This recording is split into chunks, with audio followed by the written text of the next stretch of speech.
Haleluya. Ni muda mzuri tunaenda kujifunza neno la Mungu, na asubuhi ya leo ningependa tukaangalie maneno ya Mungu kutoka katika kitabu cha Habakuki sura ya 2 kuanzia mstari wa kwanza na wa 2 pale, kisha tutaendelea na maandiko mengine. Kuna jambo Mungu anatukumbusha asubuhi ya leo, na tunapokuwa tumekuja nyumbani kwake, Mungu anakusudia kutukumbusha jambo fulani kwenye maisha yetu. Na kwa hiyo ujumbe huu is specifically kwa ajili ya kwako wewe, sio kwa ajili ya mtu mwingine yeyote. Yaani wewe, huu ujumbe unakuhusu wewe.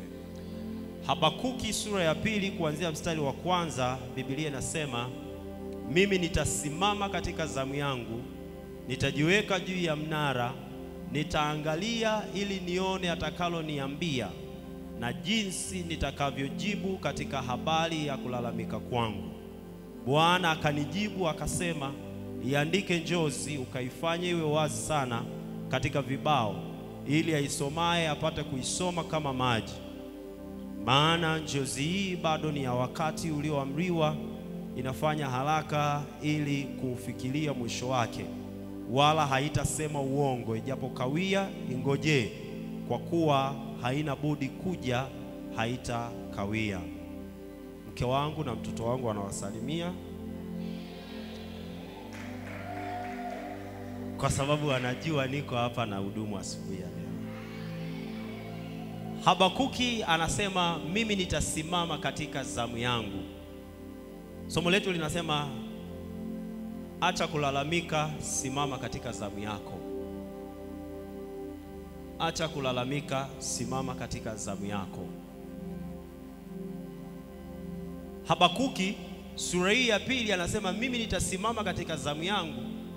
Lakini sura ya kwanza, ukianza kusoma kitabu cha Habakuki, kina sura 3 tu.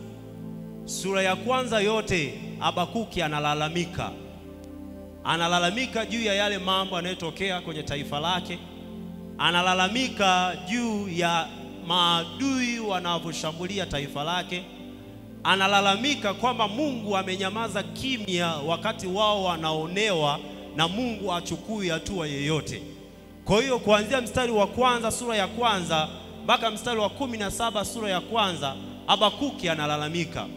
Na katika kulalamika kwake hakujampatia jibu lolote.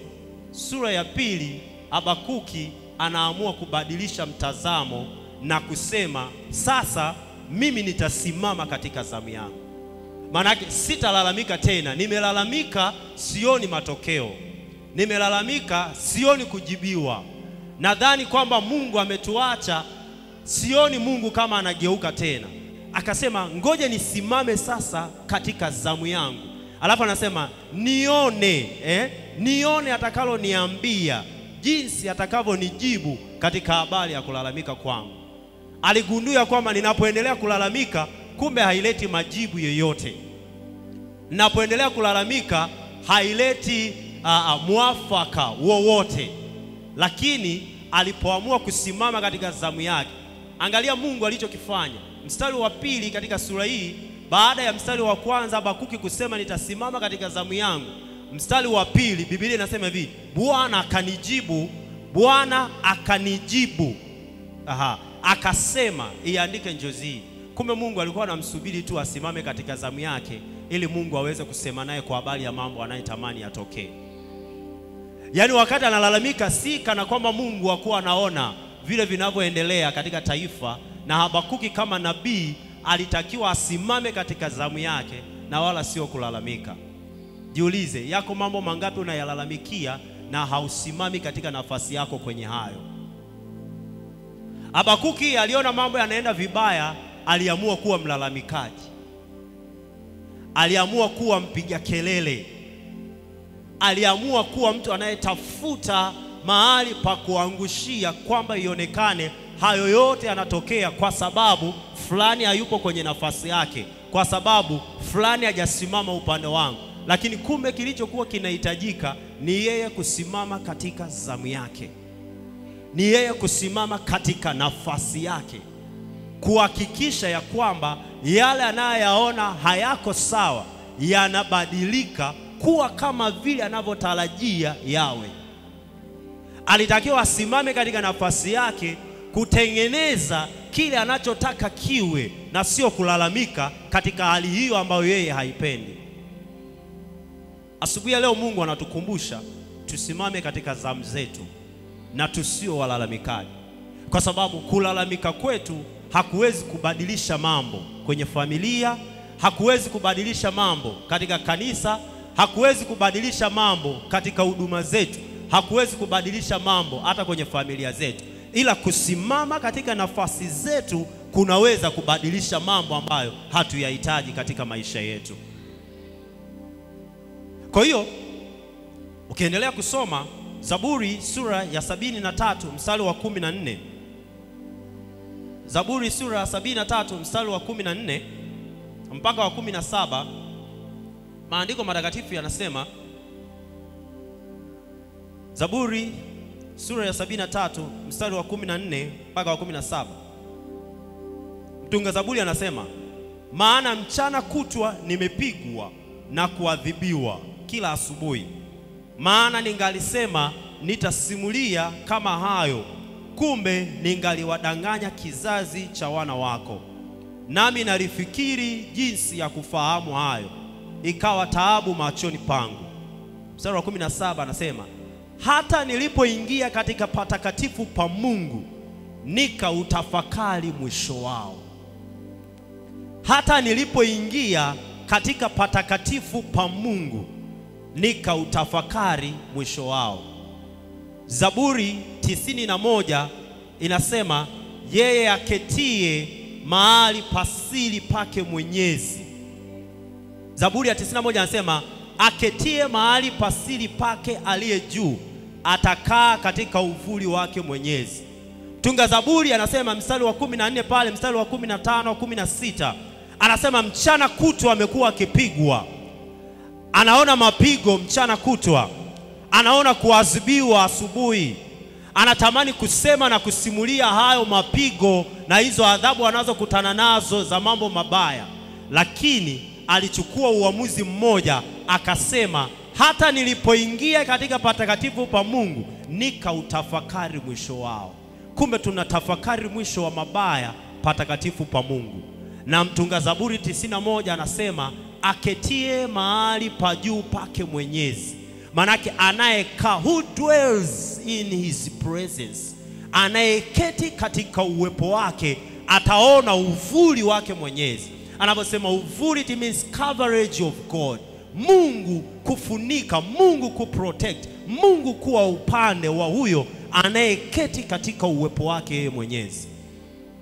Kwa hiyo kumbe ninapoona mabaya yanatokea, ninapoona uharibifu unatokea, ninachotakiwa kufanya ni kuketi na kuingia patakatifu pake Mwenyezi. Na sasa hivi si tu kuingia patakatifu pake Mwenyezi pahali pa kawaida, physical place, lakini Mungu ametupa nafasi, amehamishia madhabahu ndani yetu, amehamishia miili yetu kuwa hekalu lake. Manake ninapotembea ni hekalu la Mungu. I can pray, I can be in his presence. Ninapofanya kazi natembea katika uwepo wake, kwa sababu ninayo nafasi. Na ndio maana anasema yeye aombaye aingie katika chumba chake cha siri, not in a physical place but in a spiritual place ambao Mungu ametupa. Manake ninapotembea naweza kuingia patakatifu pake Mwenyezi pale ninapoona mambo hayako sawa, pale ninapoona vitu havijakaa kama inavyotakiwa. Unajua mpendwa, kulia hakuwezi kubadilisha mambo, lakini kusimama katika nafasi kunaweza kugeuza na kubadilisha mambo. Kulaumu watu hakuwezi kubadilisha mambo. Yaani ni kweli inawezekana sikupata fursa ya kusomeshwa, lakini ilishatokea, haiwezi kubadilika. Na kama muda ulishapita, nini natakiwa kufanya? Natakiwa kusimama katika nafasi yangu. Kama nimeachwa na watu wamenitenga, haiwezi kubadilisha kwamba nimetengwa, lakini ninachotakiwa kufanya ni kusimama katika nafasi yangu.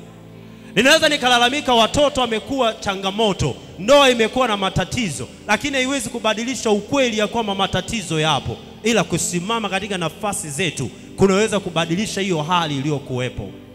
Tukikaa na kuangalia mambo yanavyoharibika na kulalamika, hakuwezi kubadilisha chochote.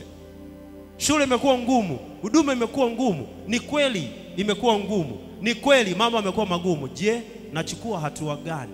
Nafanya nini wakati naona hayo yameharibika?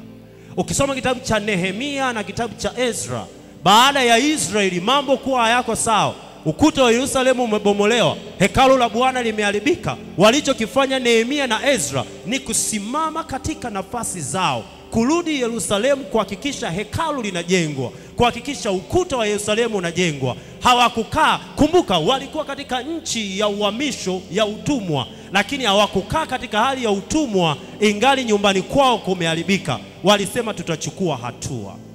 Ukisoma kitabu cha Nehemia, Biblia inasema Nehemia alienda kwa mfalme kuomba ruhusa. Alipoenda kuomba ruhusa ili arudi nyumbani kwao Yerusalemu kwenda kutengeneza mahali palipoharibika, lakini kingine anachokisema, kabla hajachukua hatua ya kwenda kutengeneza palipoharibika, aliamuru watu waende kufunga katika mto Ahava wakiutafuta uso wa Bwana. Biblia inasema wakitaka kujua namna Mungu anavyowaongoza.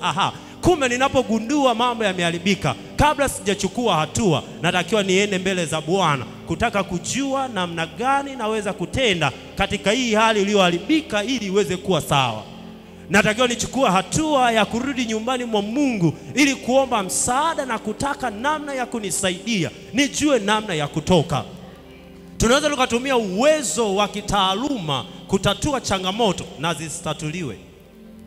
Tunaweza tukatumia uwezo wa kifedha kutatua changamoto na zisitatuliwe.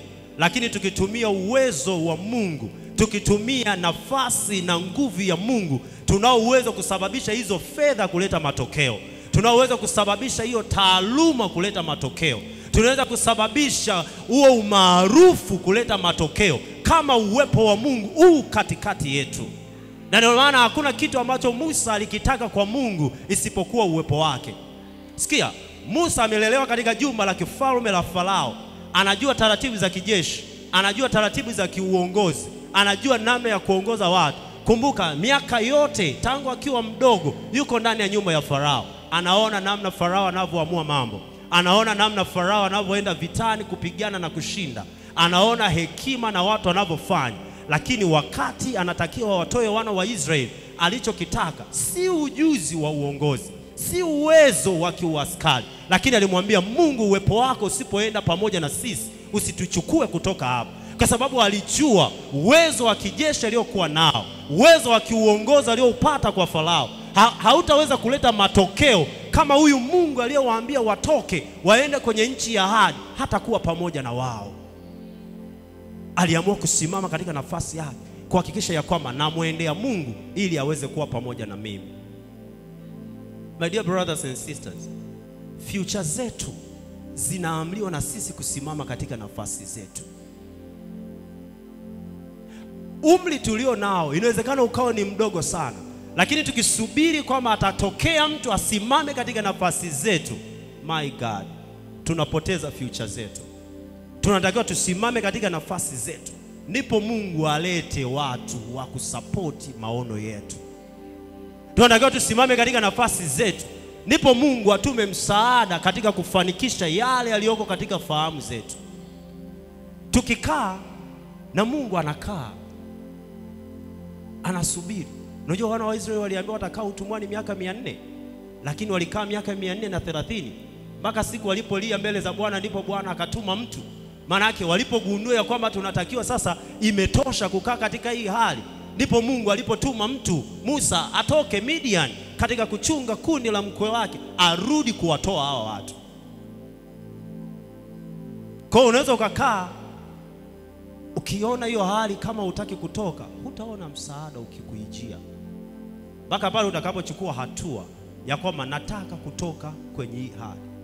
Utakaposema enough is enough, Mungu ataona sasa kuna jambo anataka kuona linatokea, atatuma msaada wake. Haleluya, haleluya. Ukisoma Matendo ya Mitume sura ya 12 mstari wa 1 mpaka wa 5. Matendo ya Mitume sura ya 12 mstari wa 1 mpaka wa 5. Tunaona habari moja za Petro. Herode akaanza kukamata na kuua wanafunzi wa Yesu. Lakini katika Matendo sura ile ya 12 kuanzia mstari wa kwanza, Biblia inatuambia panapo majira yale yale Herode mfalme akanyosha mikono yake kuwatenda mabaya baadhi ya watu wa kanisa. Akamua Yakobo ndugu yake Yohana kwa upanga, na akiona ya kuwa imewapendeza Wayahudi akaendelea akamshika Petro. Siku hizo zilikuwa siku za mikate isiyochachwa. Alipokwisha kumkamata akamweka gerezani, akamtia mikononi mwa vikosi 4 vya askari 4 wamlinde, akitaka baada ya Pasaka kumtoa na kumweka mbele ya watu. Mstari wa 5. Basi Petro akalindwa gerezani, nalo kanisa likamwomba Mungu kwa juhudi kwa ajili yake. Nalo kanisa lilimwomba Mungu kwa juhudi kwa ajili yake. Ukiendelea mistari inayofuata, malaika alitokea kumtoa Petro gerezani pasipo kuvunja mageti ya gereza, pasipo kuharibu kitu chochote. Petro anatoka mpaka yeye mwenyewe anahisi anaona maono, kumbe ni Mungu amemtokea kumtoa gerezani. Lakini angalia msingi wa Petro kutoka gerezani kwa msaada wa malaika ni baada ya kanisa kuamua kumwomba Mungu kwa juhudi. Yaani kanisa lilipoona mambo yamekuwa tight, wakaamua kumwomba Mungu kwa juhudi. Baada ya kuomba kwao kwa juhudi, ndipo Mungu anatuma msaada. Ndipo Mungu anatuma msaada. Unajua Mungu anatuita, anasema njoni tuseme zani, asema Bwana, eleza mambo yako upate kupewa haki yako. Si kana kwamba hajui shida zetu, si kana kwamba hajui changamoto zetu. Hivi ulishawaza anakamatwa Yakobo anauawa, alafu Mungu afanye kitu chochote? Anakuja anakamatwa Petro, ndipo kanisa linazinduka, kumbe tunatakiwa tuombe. Ndipo Mungu anatuma msaada. Nashawishika kabisa wasingeomba na Petro inawezekana angekufa, kwa sababu si Mungu haoni, si kana kwamba Mungu haoni kama kanisa liko linapita kwenye mateso, lakini Mungu alitaka kuona wanasimama katika nafasi ipi ambayo yeye amewapa. Wanachukua hatua gani katika hiyo hali waliokuwa nayo? Wanaamua kufanya nini katika hayo mazingira yaliyokuwepo? Mungu alipoona wameamua kuomba kwa juhudi, ndipo Mungu akaamua kutuma msaada gerezani. Kwa hiyo kuna vitu vipo tunaweza tukawa tunalalamikia, kuna tabia zipo tunaweza tukawa tunalalamika kama nimechoshwa na tabia yake, nimechoshwa na namna alivyo, sipendezwi na vile alivyo. Ni sawa, unapiga tu kelele. Amua kuingia magotini pa Mungu. Unajua, kabla ya kutaka mabadiliko hayo kwa kutumia nguvu zako, unao uwezo wa kubadilisha kitu chochote unapokuwa katika uwepo wa Mungu. Unapoenda magotini pa Mungu, unao uwezo wa kubadilisha chochote. Unajua hata tabia ya huyo anayeonekana ameshindikana inaweza kubadilishwa kama utaamua kuishughulikia kwenye maombi kabla ya kudili naye physical. Yaani unaweza ukabadilisha kabisa hali ambayo wewe huitaki, unaweza ukaibadilisha kabisa kama utaamua kushughulikia hilo tatizo kwenye maombi kabla ya kutumia nguvu zako. Kuna mwingine anafikiri akiongea sana anaweza akambadilisha. Hauwezi ukambadilisha. Kama katika ulimwengu wa roho yuko amefungwa, hauwezi ukabadilisha kitu. Hauwezi. Zaidi ni unatengeneza quarrels. Zaidi ni unasababisha. Yaani ni kama moto na waka alafu unamwagia petroli. Yaani hauzimiki. Na kuna moto mwingine hata ukimwagia maji hauzimi, ndio unaendelea. Na ndio maana kuna aina mbalimbali za fire extinguisher, kwamba unadili na moto gani. Kwa sababu kuna aina ya moto ukimwagia maji ndio unaongezeka. Kwa ukifikiri kwamba unatatua matatizo kwa namna unayoitumia ya kibinadamu, kumbe ndio unaongeza matatizo.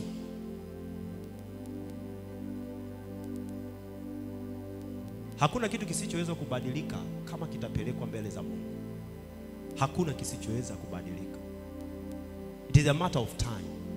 Ni swala la muda tu. Hakuna ambacho hakibadiliki. Hakuna.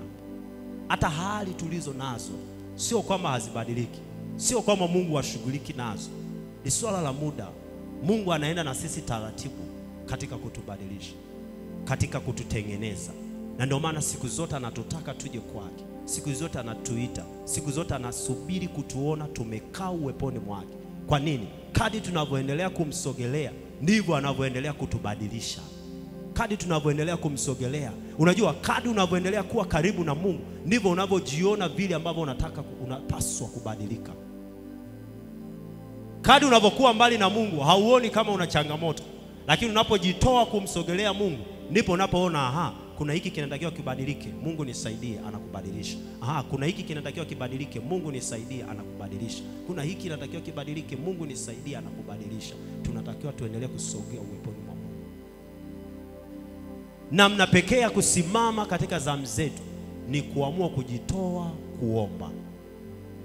Yaani hiyo ni namna pekee ya kusimama katika nafasi zetu. Ni kwa sisi kuamua kujitoa kuomba, na sio kuomba tu, kuomba kwa juhudi. Kuomba kwa juhudi sio leo alafu nimeona hakuna matokeo nimeacha.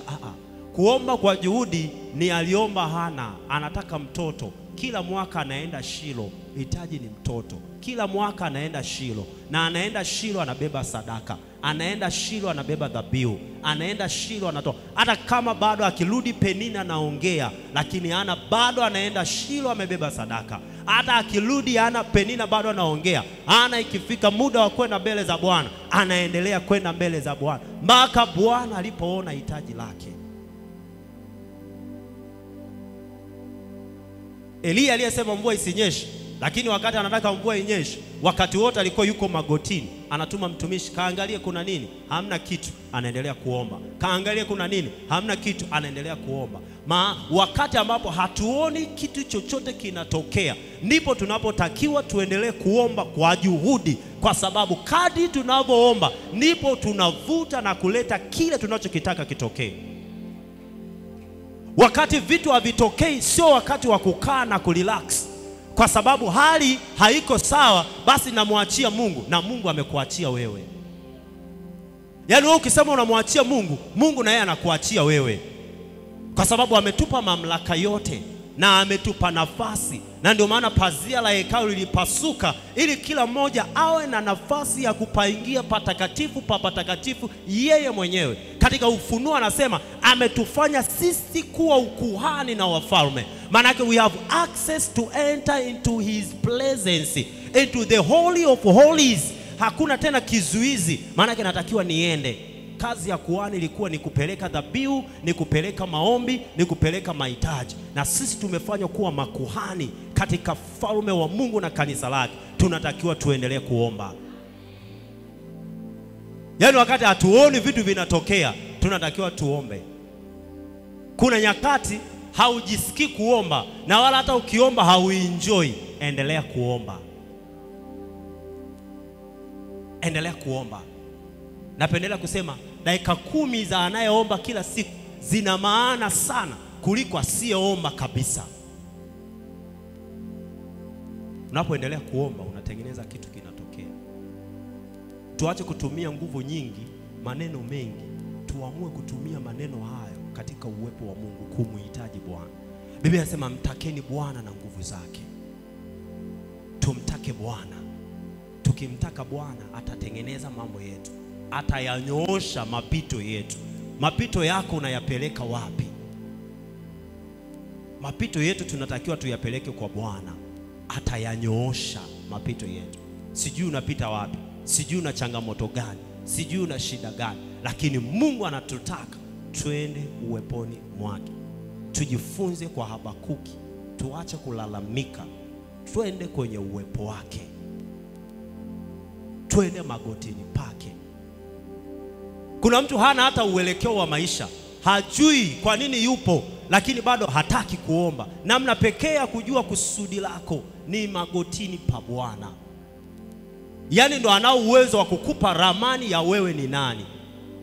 Kusoma ni jambo jema, lakini kusoma huko ukiwa na uelekeo Mungu anataka nini kwako ina maana zaidi, kwa sababu itakusaidia kupunguza kupoteza muda. Na sisi tuko nuruni, hatutembei tena kwa kupapasa papasa.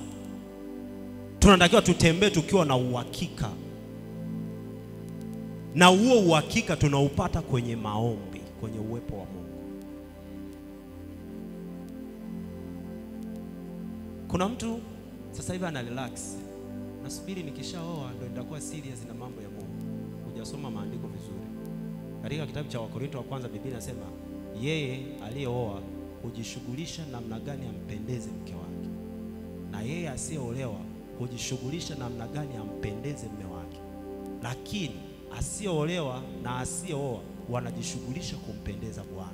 Maana kama hauwezi sasa hivi kumpendeza Bwana huko peke yako, mtafute aliyeolewa na mwenye watoto, namna anavyopambana kumpendeza Bwana, alafu anapambana kumpendeza bwana wake.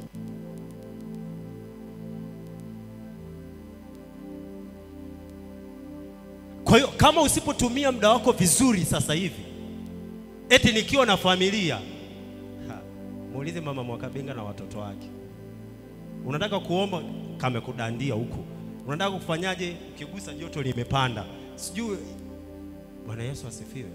Sasa if you are still single, sasa jidhabihu, jizamishe kwa Bwana. Potelea huko. Yaani wakikutafuta wakukute huko.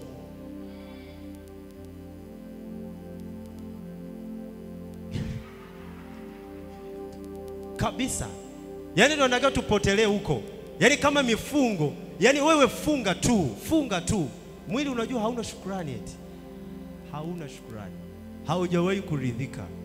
Na ndio maana hata kama umevimbewa kiasi gani, ukikatiza tu kwenye jiko fulani vitu vikinukia, yaani unasikia kabisa kama upite hapo at least. Kwa nini? Hauna shukrani. Alafu Biblia inasema chakula na tumbo vyote ni vya Bwana na vyote vitatoweshwa. Tujitoe saa hizi, tusimame katika nafasi zetu. Yaani yule unayemtaka kesho anatafutwa leo. Kile unachokitaka kesho kinatafutwa leo. Na sisi wana wa Mungu hatutafuti kwa macho ya damu na nyama. Tunatafuta katika ulimwengu wa roho. Tujitoe. Tujidhabihu. Tusimame katika nafasi zetu. Isitumike nguvu kutusukuma kukaa katika nafasi zetu. Tusione ya kwamba nikionekana niko kwa Bwana sana watu wataona sina kazi za kufanya. Yaani saa hizi ndio muda unaotakiwa utafute kazi. Mimi napendelea zaidi, yaani kama huna kazi ya kufanya, ipo kazi ya kufanya kwenye nyumba ya Bwana. Take your time in the house of the Lord. Tumia muda wako nyumbani mwa Bwana. Mungu atakupa tu kazi ya kufanya nyumbani mwake. Na kutoka kwenye hiyo kazi atakayokupa nyumbani mwake, atayafungua malango yako kuelekea kule anakotaka uweze kwenda.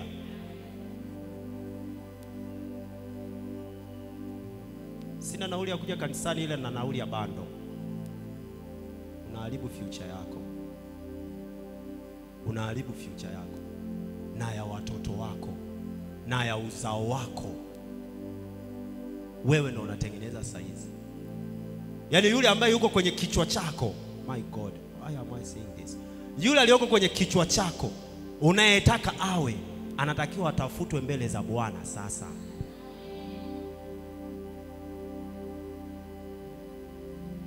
Unafikia atatokea tu from nowhere? Anaweza akaja from nowhere lakini akawa kichomi. Kwa hiyo tafuta sasa. Zama, tupotelee kwenye uwepo wa Mungu. Tupotelee huko. Yaani kama tunasikia mkesha, tupotelee huko kwenye mkesha. Siji kwenye mkesha afu nimelala nyumbani na chat. Night of Joy mwisho saa 6. Afu niko nyumbani kitandani, sina sababu yoyote iliyonizuia. Mpaka hiyo saa 6 sijalala, sijafanya chochote. Watu wanatoka Night of Joy na wewe bado uko macho. Sasa bora singekuja kukesha hapa. Yaani wewe na sisi tuliokuwa Night of Joy tunalala pamoja saa 7. Sasa bora ungekuja kanisani. Utafute uso wa Bwana. Utengeneze future yako. Unajua Yesu wakati ameenda na wanafunzi wake mlimani, wanaenda kuomba. Bwana Yesu akasogea mbele kidogo, anaomba, anarudi, anakuta wadau wamelala. Anawaambia, mmelala? Amkeni muombe, msije mkaingia majaribuni. Unafikiri unashinda majaribu kwa nguvu ya chipsi na Pepsi? Hakuna kitu kama hicho. Hakuna.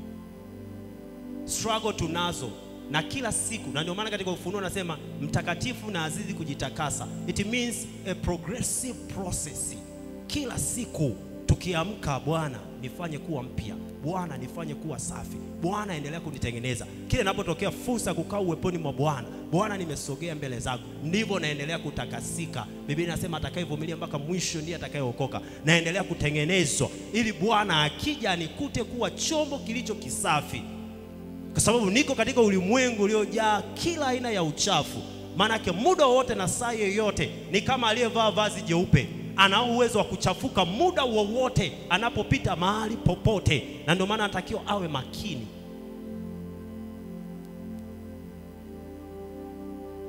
Biblia inasema mtafuteni Bwana na nguvu zake.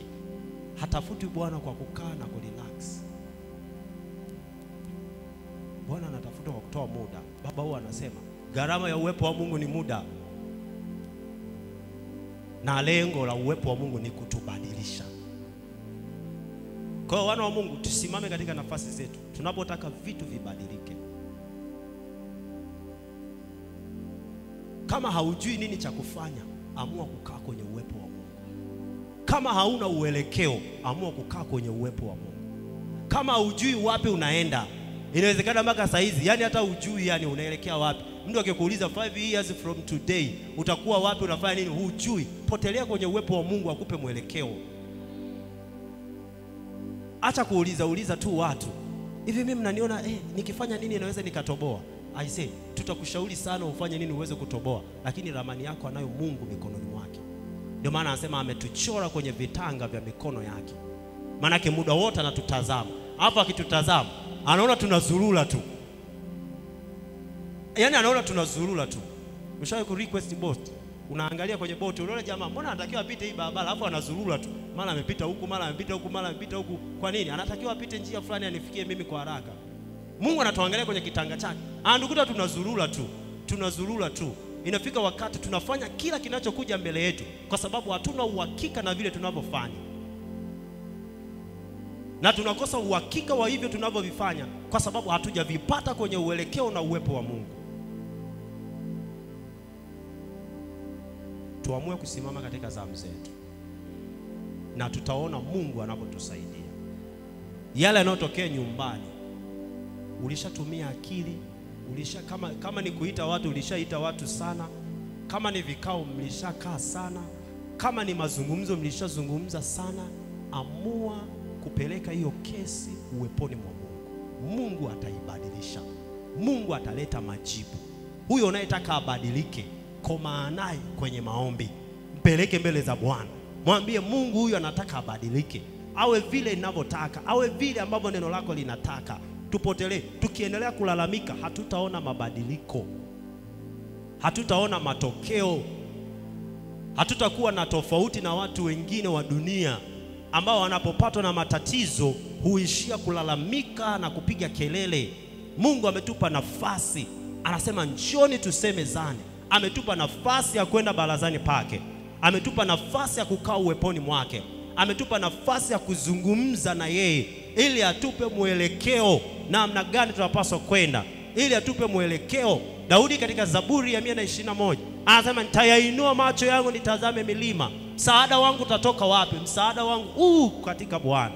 Msaada wetu pekee unatoka kwa Bwana. Tuamue kusimama katika nafasi zetu ili Mungu anapokuja atukute. Night of Joy, baba alikuwa amefundisha kwamba Mungu anakuja, anatarajia akute mtu. Anasema nimekuja wala sikukuta mtu. Anatarajia akute mtu yupo uweponi mwake ili ampe maelekezo yake. Hakuti mtu. Wote walishakimbia kulala, wote walishakimbia kwenye mambo yao. Anapokuja kwenye ile familia akute mtu ampe maelekezo, haoni mtu wa kumpa maelekezo. Wote wamekuwa walalamikaji. Anakuja pale ofisini, anatamani aone mtu ampe maelekezo, hakuti mtu wa kumpa maelekezo. Mungu anaondoka na maelekezo yake. Anaenda kwenye ile biashara, anatamani akute mtu. Mahali popote mwana wa Mungu, Mungu alipokuweka, Mungu anataka kukutumia wewe kama namna ya kuleta majibu hapo ulipo. Mungu anataka kukutumia wewe kama kuwa barua ya watu wengine kusoma na kujua namna ya kufanya kupitia hapo. Wakati wengine wanalalamika hapo ofisini, simama katika zamu yako. Kama wewe hujui nini cha kufanya, mwambie Mungu, tupe majibu juu ya hili tunalopitia hapo ofisini. Kwa sababu wewe amekuweka kama nuru hapo. Amekuweka kama mleta majibu. Maanake neno moja lako utakalosema litafungua akili zao. Yaani unaweza kukuta mko kwenye kikao, kila mtu ajui nini cha kufanya, lakini wewe ulishapeleka hilo jambo barazani pa Bwana. Utakuta unatoa tu kama ushauri, alafu ikafungua akili za watu kwamba tufanye hiki, watu wakapata majibu. Mungu anahitaji mtu atakayesimama katika hii nafasi ya kusababisha kuna matokeo chanya. Haleluya. Haleluya. Kwa hiyo asubuhi ya leo tunapoondoka hapa, nenda kasimame kwenye zamu yako. Utaona Mungu akileta majibu juu ya hayo unayoyatamani. Tuache kutegemea tu watu. Kabla tujawaendea watu, tumwendee Mungu. Tumtafute Mungu, tumueleze Mungu.